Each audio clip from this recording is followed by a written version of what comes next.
President Kennedy died at 1 p.m. Central Standard Time. More problems domestically with their economy. Let's talk geopolitics for a second.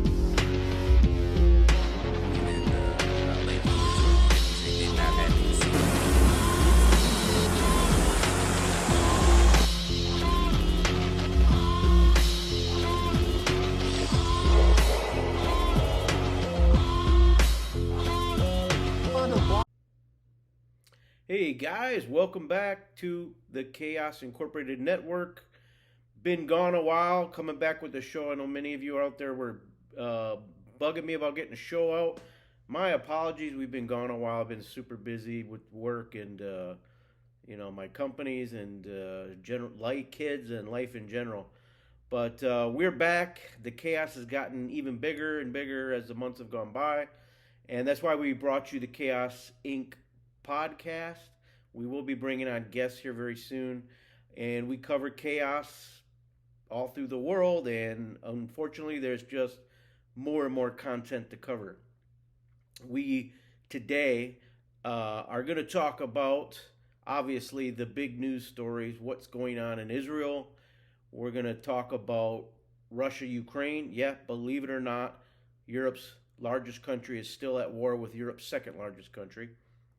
And we're going to talk about the impending credit issue. We're all going to live through a credit bust cycle unlike you've ever seen.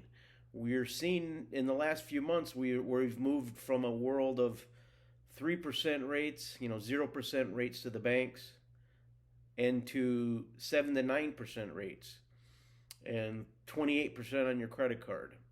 This is massively a game changer for the U.S. economy in particularly, which is basically a Ponzi scheme. And as my friend Max Kaiser always likes to say, you can't taper a Ponzi scheme. So the whole house of cards is going to go down. There's no way out of it. It's inflation or it's bust.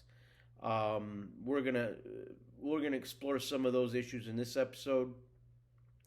But first, let's kick it off. Let's kick this show off with what's going on in Israel. We are now probably at the early stages of World War III, and we just don't know it yet, or maybe some of us do know it. The Marines, U.S. Marines, just canceled their 248th inaugural Marine Ball due to, and I quote, operational circumstances. A lot of stuff's going on. Over 50 air cargo flights from the U.S. military into Israel in the last 24 hours. We have a flotilla of naval combat vessels in the Eastern Med sitting off the coast of Israel ready to support. That's obviously a deterrent to Iran, probably Hezbollah as well. Massive, massive firepower. We'll talk a little more about that. But also sitting ducks. These are World War II era iron tubs, and we now live in the world of rocketry forces. We've seen that in the Russia-Ukraine steppes. What is it? It's rocketry. It's sit back and use drones and rockets as your new artillery pieces and keep your guys' boots on the ground. The advantages switch from offense to defense into light units with rockets. So Iran is no one to mess with. We're going to go through all this as we go through the first section of the show on the Middle East. But be prepared. We are in a dire situation here. U.S. troops are going to lose guys, and the pressure is going to be on the U.S. to get actively involved with boots on the ground. The real question is, will it matter? We don't have, despite having a $1 trillion budget for the military, we have actually a very small fighting force. We'd be highly troubled to put 300,000 to 400,000 guys in the field, and actual fighters on the ground, and that would take an all out effort. Most of those guys are wrapped up in Eastern Europe right now, and one thing I'm going to talk about is the demographics of the Middle East. So the challenge facing Israel is absolutely immense, and I don't think people have caught on to the demographic issue as well as the military angle.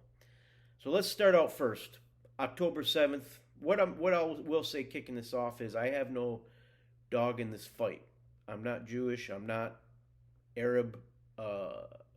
Don't have a lot of connections to the region. So I'm going to give it to you straight, and we're going to try to forecast what we think will happen, not what we want to happen. As a humanitarian, I would like to see peace break out and everyone start focus on pushing humanity forward on a technological level and building prosperity, and not this ridiculous warfare which we continue to devolve in many places all over the world. As the Pax Americana pulls back, we no longer have the power we did in the 90s. You see all old grudges flaring up everywhere, and cold wars are turning hot wars. Armenia, Azerbaijan ended very quickly without a lot of bloodshed. I guess you could say that's good news. But Russia, Ukraine will go on, and we're going to cover that in part 3. The Ukrainian counteroffensive has been smashed to bits. The average age of Ukrainian soldiers is now 43 years old. Europe wants out of this. They see the war fatigue.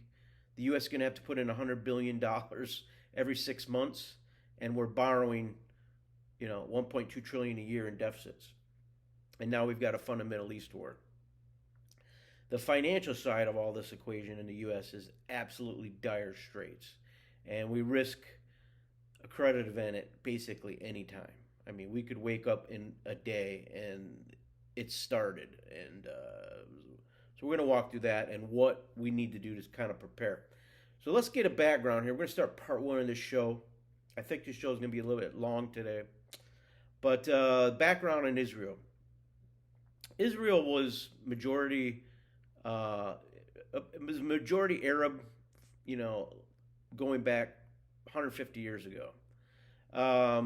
What happens is in Europe, the Jews faced 100+ years of wide anti-Semitism.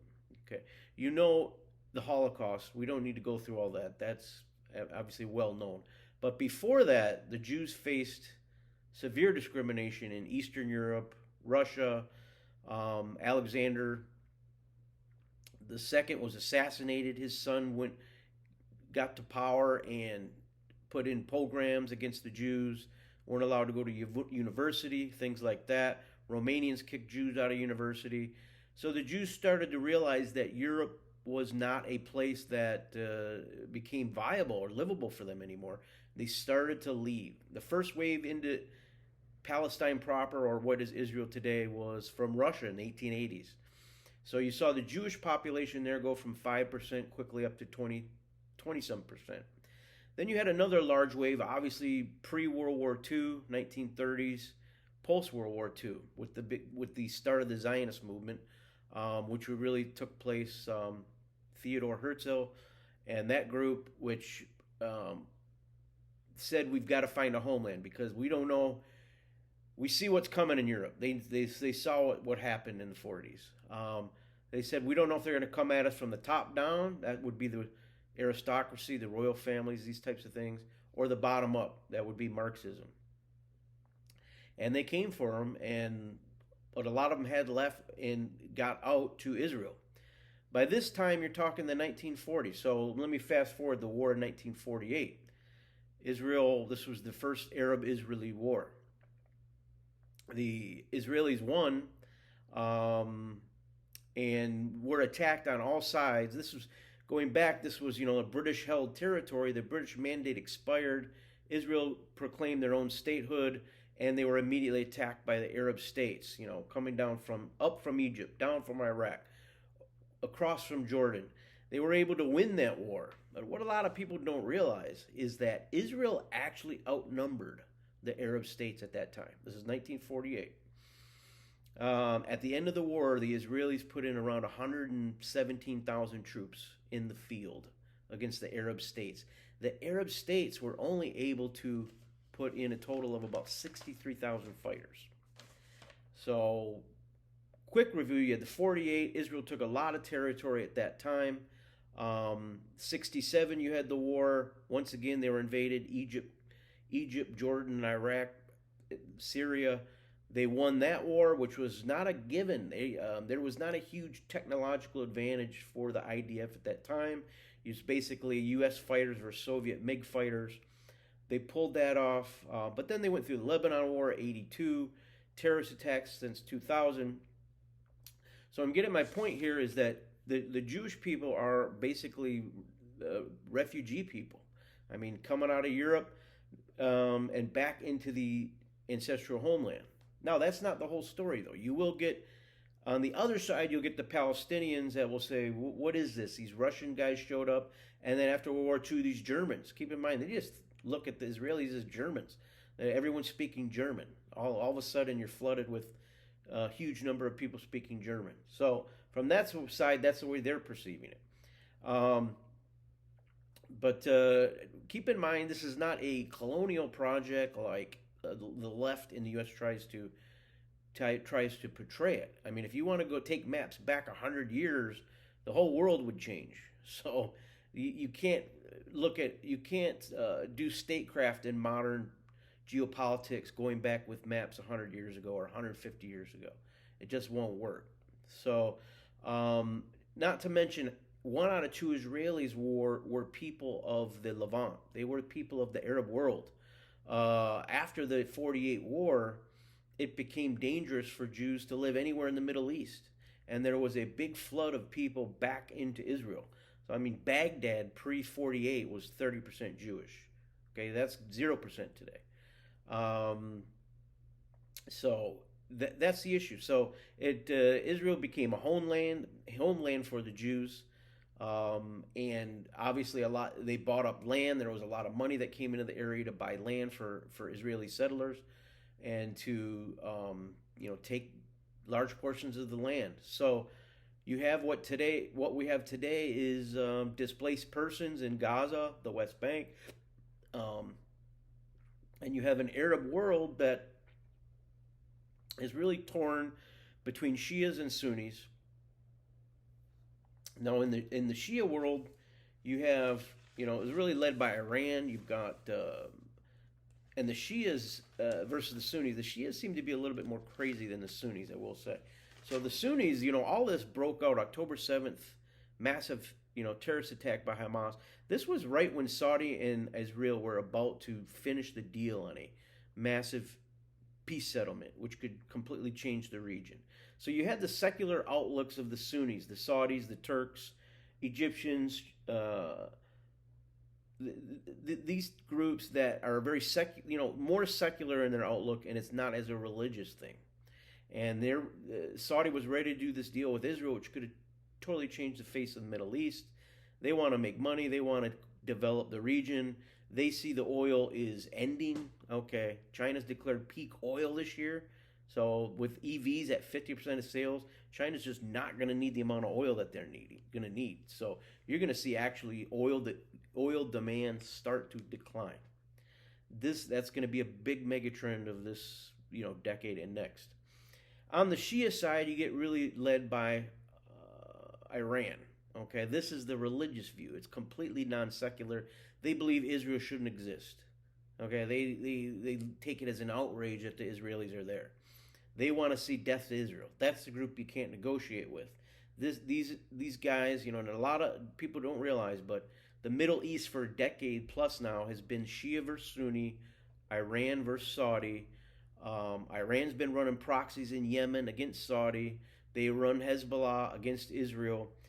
Very, very powerful country Iran is. It's nobody to play with. They can put 1 million guys in the field if they have to. But the Shias, Iran, Iraq, Bahrain, Azerbaijan, Hezbollah. So you've got a just complete toxic mixture in the Middle East of ethnic identity. So are you Arab? The closer you are to Mecca, Medina, you seem to be more radical. Are you Shia or are you Sunni? You see, the farther away you get from the Middle East, you don't get the radicalism to the extreme that you do in the Middle East. Malaysian Muslims aren't nearly as radical as the Wahhabis of Saudi. So this is where we are. You've gotten, obviously, the terrorist attacks October 7th, absolutely terrible. You've seen that. I won't go into that. But I think what people are under discounting here and how this relates to the World War III, which is what we're walking into, is they underestimate the generational trauma that the Jewish people have had. They, imagine culturally you're growing up and your grandparents, if you're very young, your grandparents' generation, their parents, or even your parents' generation, you lost people in World War II. You've been wiped out. You've been hunted. So you grow up with this, and then you grow up with the neighborhood that Israeli lives under, and all of a sudden you experience this attack. This attack in many ways is worse than 9/11. I mean, proportional basis, it would be like if the Americans had lost 20,000 people in 9/11. But it was the savagery of the attack that was much worse. The kidnapping, the children involved. You don't need to get into the actual barbarity of the attacks, but this was not done by a civilized people, and this has triggered a bloodlust on the Israeli side to go back after the Palestinians. And this is what we need to call them, because this is going to set the region alight. Okay, this is going to, and I've tweeted out last few days, Israel needs to be careful here. Why do they need to be careful? I mentioned you don't want to combine, you don't want to give fuel to a fire that sees the Muslim world come together in the Middle East. That happens, the demographics have changed. People don't understand the demographics. As I mentioned, in 48, Israeli army outnumbered all the combined army of the Arab states. Okay, back then, 1948, the Arab world surrounding Israel was about 100 million people. Today, it's 500 million. You've got Iranians can put and they're not even Arab, they're Persians. They're not even included in that group. Iranians can put 1 million guys in the field. You've got Iraqis, you've got Syrians, you've got Egyptians. Egypt's got 100 million people now. They could put 1 million guys in the field. You've got Hezbollah. Hezbollah, very small, but they've got probably 10 to 20,000 reservists. They had, a decade ago, they had less than 10,000 rockets. Today, it's estimated they have 100,000 rockets. So where we go from here, I think you're going to see, basically, Hamas has been trying to draw the IDF in. Okay, there's one theory out there that they went into Israel, they got really lucky. They did a lot better than they expected, and then committed all those barbaric acts. Israel's countered back, mostly in the air at this point, and we've already seen 8,000 casualties on the Palestinian side. Okay, about 40% are children. It's just a massive bloodlust. The tanks and the ground troops, Israel's assembled 300,000 soldiers. They have so far only done pinpoint strikes into Gaza itself. The tanks have stopped on the outside. They're firing in. The reasons why is they want to avoid these tunnels that Hamas have built up. Hamas is trying to draw them in. When you see that, Hezbollah will start the war, and Israel's had to kind of delay to get ready for this. American firepower is on standby.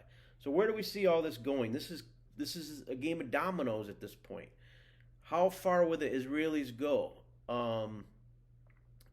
The only thing we know for sure is that we're not going back to the status quo. That we know. Day after day, the Muslim world and a lot of the rest of the world will be more outraged as more and more video surfaces of people carrying dead children. Okay, this is the reality on the ground. And this is why, as I mentioned before, Israel needs to work quickly. I think what's going to happen, and I think the ultimate plan is going to be to push all 2 million Palestinians in the Gaza Strip into Egypt. And you've seen Israeli news, this is going to be what they call a Nakba 2.0. So the original Nakba in 48 was pushing the Palestinians out of a lot of areas. This is going to be removal of the Palestinians out of the Gaza Strip. They're going to push them into Egypt. Israel's already talked about paying Egypt basically to take them to the tune of 3 to 8 billion, basically paying off Egypt's IMF debt. Money's gonna come, of course, from Big Brother United States. We're just gonna print it. That's where I see this going. I see refugee camps getting set up in Sinai Peninsula, Egypt running them, taking a big payment from Israel, and they're never going to be allowed back. That's where I see this going. And it's not going to end pretty. Hezbollah is going to come in. Will they actually attack, or are they also just trying to wait? They're probably going to launch these rockets and wait for the IDF to have to come into them. Then you get into the card, which nobody can predict at this stage. What is Iran going to do? If Iran gets involved, that's the third domino. I think you can count a months-long war between IDF and Hamas as a given. It's already going on. Hezbollah involved, I think you have to think that's almost going to be 100%. The domino 3, the third domino to fall in all this, is Iran. If Iran falls and you get absolute troops on the ground, all cards are off. No one can predict what's going to happen here. Israel may lose this war. Then you get into what's called the Samson option. Okay, the story of the Bible, when Samson was surrounded by Canaanites, he used his superhuman strength to push the pillars down of a temple and killing 1,000 Canaanites, but also himself. That is the Samson option. Okay, that's Israel's nuclear deterrent, 200 nuclear weapons, which none of the Middle East has at this point. But the U.S. would be also heavily involved. We've already got 300 Delta Force on the ground, rumored to have on the ground there. We would hit Iran's oil refineries. Oil will be $200 a barrel overnight. We will level Lebanon, okay, at least South Lebanon, the Hezbollah area, so they can't march into Israel. Although I don't think they have the ground troops to actually do much. Their rocketry forces are the problem. They need to be taken out. That's where we are today. It's not a pretty picture. There's not much statecraft going on.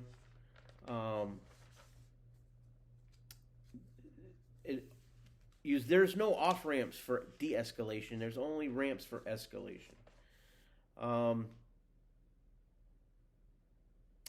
I don't see a de-escalation at this point. The only thing. The only thing ahead is blood and tears.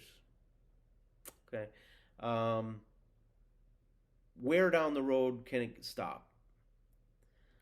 Russian-Ukrainian side, I think we could be moving to closure. The Europeans are fatigued out. Americans are going to want to focus on the Middle East. The Ukrainians have lost 400,000 to 500,000 men. The country's destroyed. It's going to be a rump of itself. And guess what? At the end of the day, all we had to do was say, Ukraine's not in NATO. Those little Russian areas that want to be Russia, end the civil war, that goes to Russia. Crimea stays with Russia. Everyone lives happily ever after. We didn't do that because basically the evil people in Washington, D.C. that continually provoke wars all over the world. You saw George Bush Jr., who was tricked into thinking he was talking to Zelensky, telling him, your job's to kill Russians. This is the mentality of people in D.C. They're living their own bubble. And they lay waste the areas and then call it peace. It's Libya, it's Iraq, it's you name it. Wherever they go in, they leave behind desolation and another $5 trillion to $10 trillion in debt that the American taxpayer is going to have to, figure out how to pay after they've been deindustrialized. So, I'm going to take a short break. That covers the first section of the Israeli-Arab conflict, the Palestinian crisis, the impending clearing out of 2 million people out of Palestine, which I think is where we're going. I don't think we're going back to the status quo. How that unfolds, we'll see. After we come back, we're going to cover right away the financial crisis, the impending credit crisis that's upcoming. We're going to cover a lot of that news, and then we're going to cover also a little bit of the Russia-Ukraine war that seems to be ready to go into a deep freeze for the winter. Or will it? Stay with us. We'll be right back.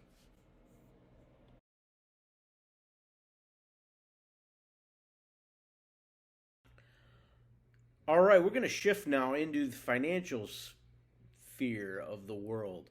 Um, Everything happening around us in the chaos environment of the geopolitics can't be separated from the world of the finance, which is underpins everything, right? First, it's your real production, your real economy. On top of that's finance. These two, the U.S. has gutted their base of industrialization.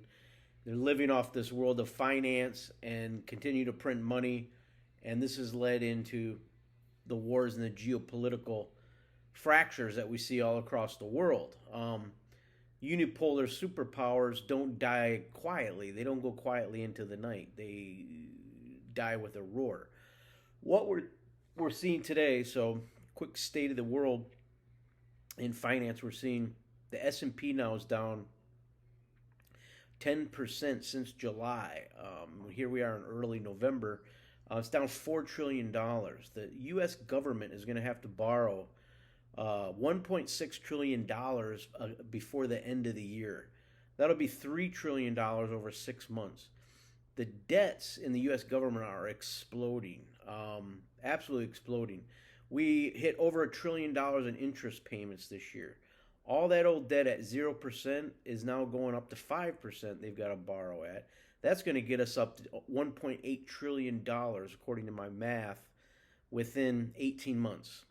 So go back 2019, our entire government budget was about $4.4 trillion. And now we're looking at almost $2 trillion in interest payments alone. Okay, the math is tyrannical. It's inescapable. Just follow the math. This is also why Bitcoin's exploding. It's the hardest currency in the world. I think we hit 34,300 the last few days. As Max Kaiser says, Bitcoin 200,000 is in play. It's just a matter of time. And on the long scale, measuring Bitcoin to fiat, it won't matter. The fiat won't be worth anything.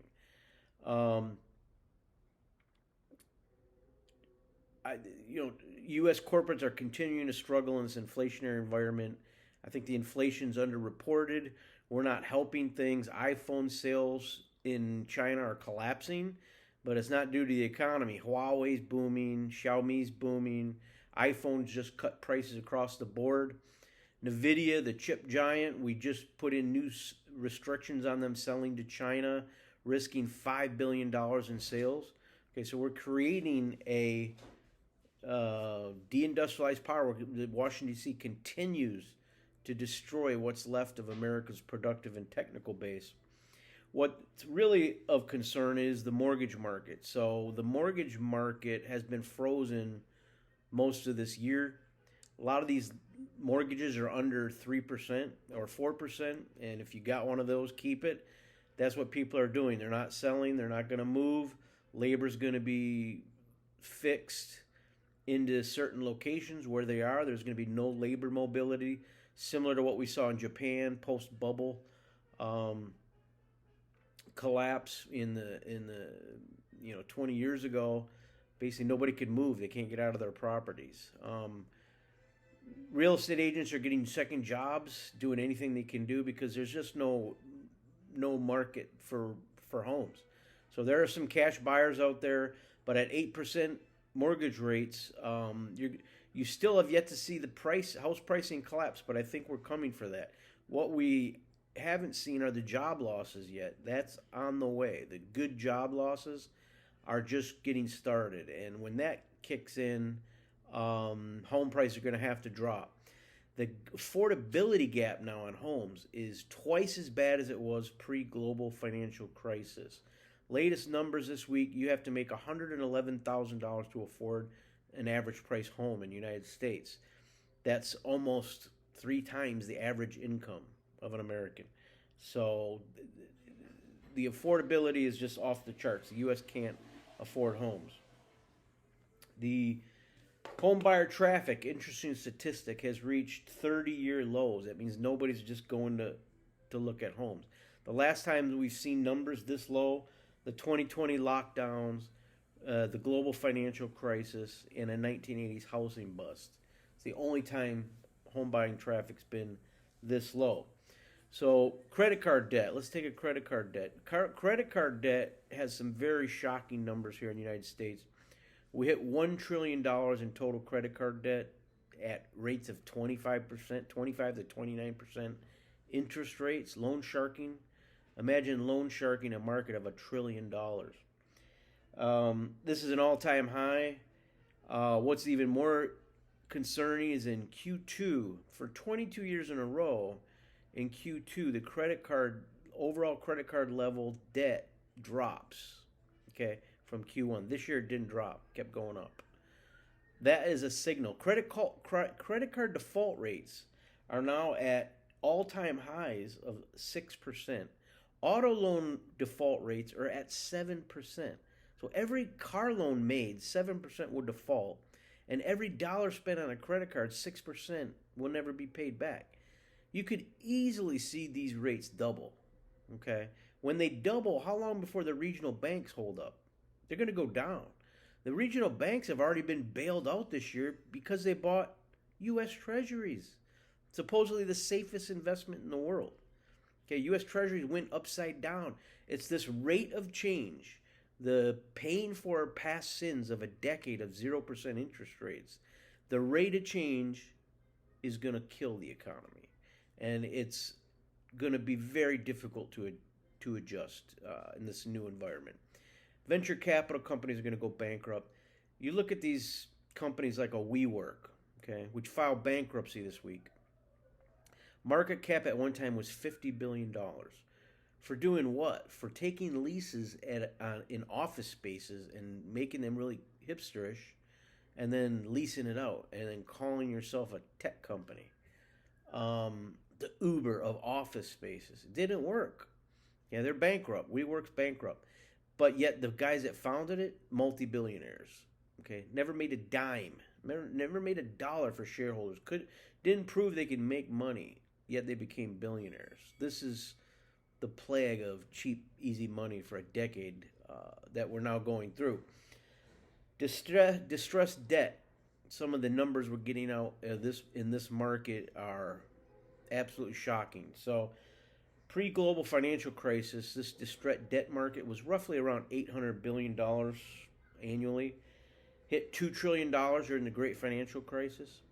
That number today is $5.5 trillion, and no one's even covering it. So a lot of this is commercial real estate. All of these things have to get refinanced. They were refinanced at 2-3%. Now they're going to be 9 to 12% if you can get it. So we haven't even moved into the next leg of this version, this era of a global financial crisis, which is there is no credit. What will the economy look like when, forget 8% car loan, you can't get a car loan. Forget a 10% mortgage, you can't get a mortgage. Okay? The credit and Ponzi scheme economics is underpinning the entire American consumer. That is underpinned by Chinese manufactured goods. Okay, which is something we've discussed before. Long story short here, guys, on the financial sector is that, prepare for the impending collapse. This is going to be a 10-year workaround. The global financial crisis, the world had to print $20 trillion, okay, to get out of it. This time, $100 trillion won't do it. So, beware, incoming. That's good. Covers it for the financial sector. We're going to come back here in a couple minutes, and we're going to talk about the Russia-Ukraine.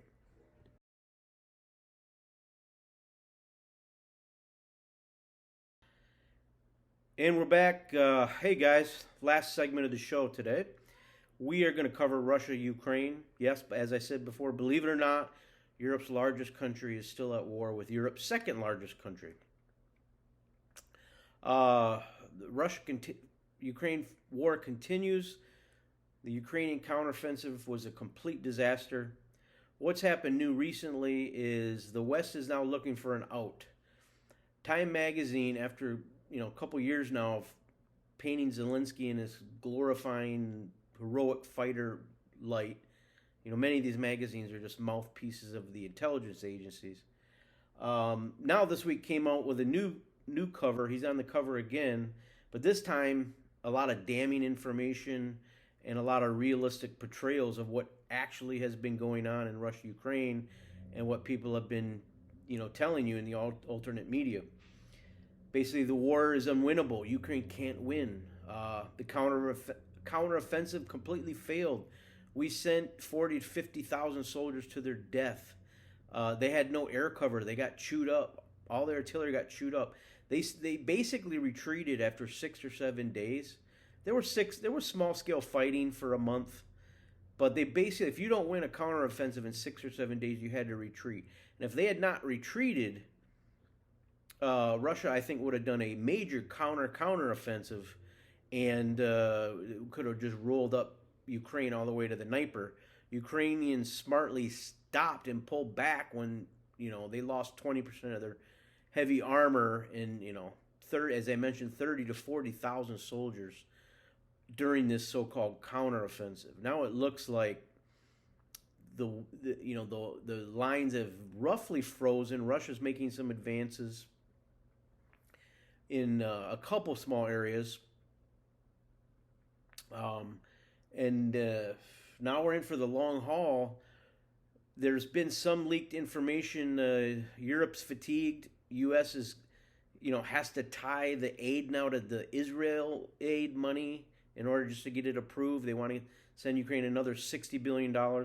This Time magazine article mentions uncontrollable corruption in Ukraine.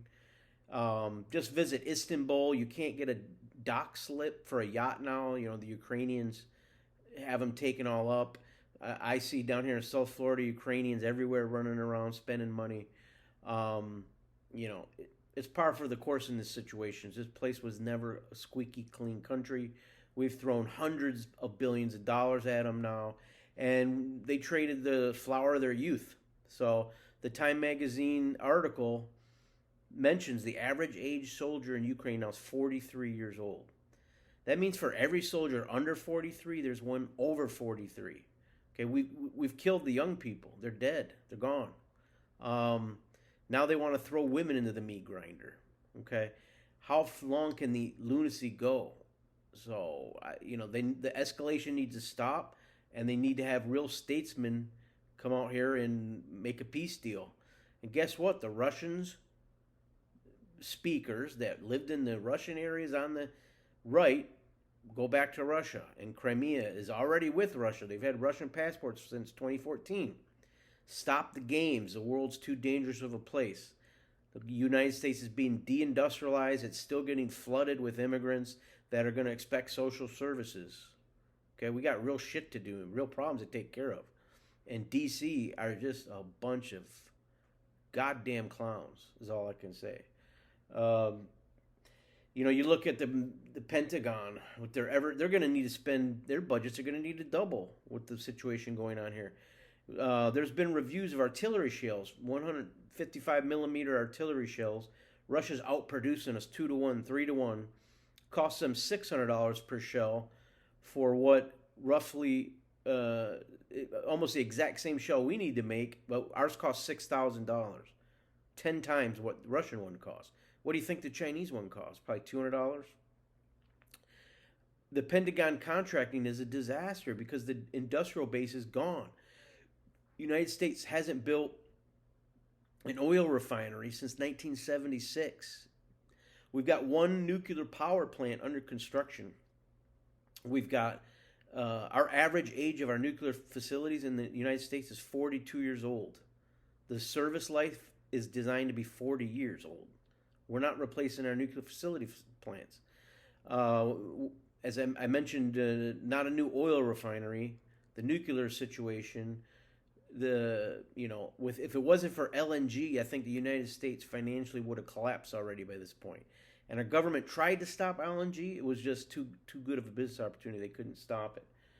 Morale's collapsing in Ukraine right now in the military. I think you'll see a mutiny before 2024. You'll see a mutiny. Zelensky will be gone. They're going to string him up. If he doesn't get out, flee back to one of his mansions in Florida or somewhere else, they're gonna get a hold of him. So, and then it'll be time to divide Ukraine up, go through the peace, peace process, have them become neutral and rebuild the country. And that's where the real spending starts. Okay? You think Hunter Biden Inc.'s going to be left out of that pie? Not going to happen. So that's where we are in Russia, Ukraine.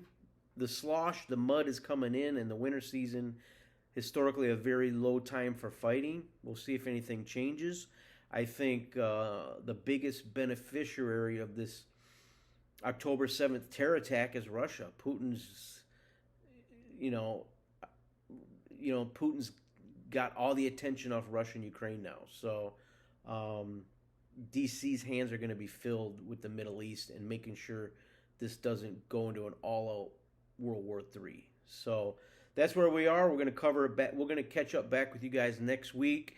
Need anything, any comments, please leave them on the YouTube. Tell your friends about the channel. Please subscribe. Hit me up at Twitter, DanCollins2011. And I interact often on Twitter. And yeah, hope you guys have a great week and great weekend. And we'll talk to you next episode. Take care and have a good one.